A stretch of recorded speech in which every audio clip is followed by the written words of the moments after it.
Good morning, dear student. Today I will discuss very important point, index number in economics.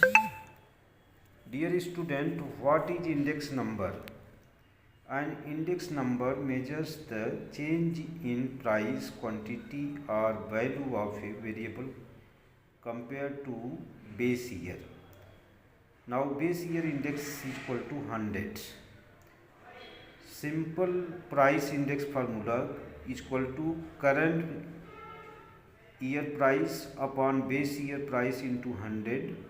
For example, base year price of a wheat is rupees 20 per kg per kilogram. Current year price rupees 30 per kilogram.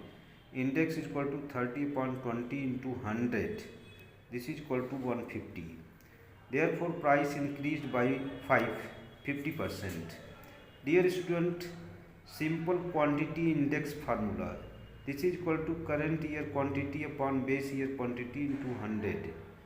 Now base year production 500 units, current year production 600 unit. Index is equal to 600 upon 500 into 100, 120. This is equal to quantity, that implies quantity increased by 20%. Now value index formula.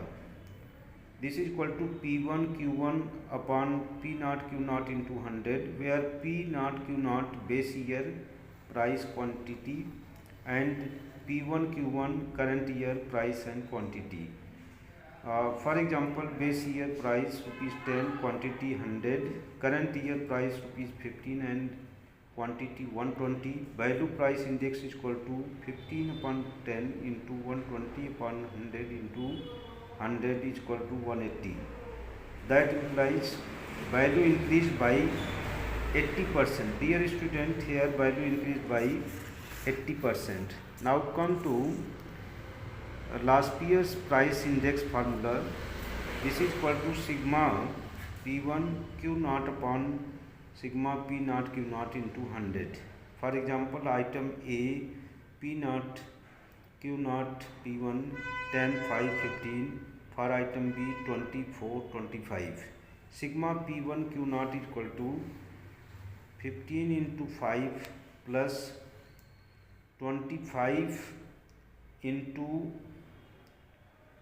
4. This is equal to 75 plus 100, 175. And sigma P naught Q naught is equal to 10 into 5, 20 into 4, 50 plus 80, 130. Last year's price index 175.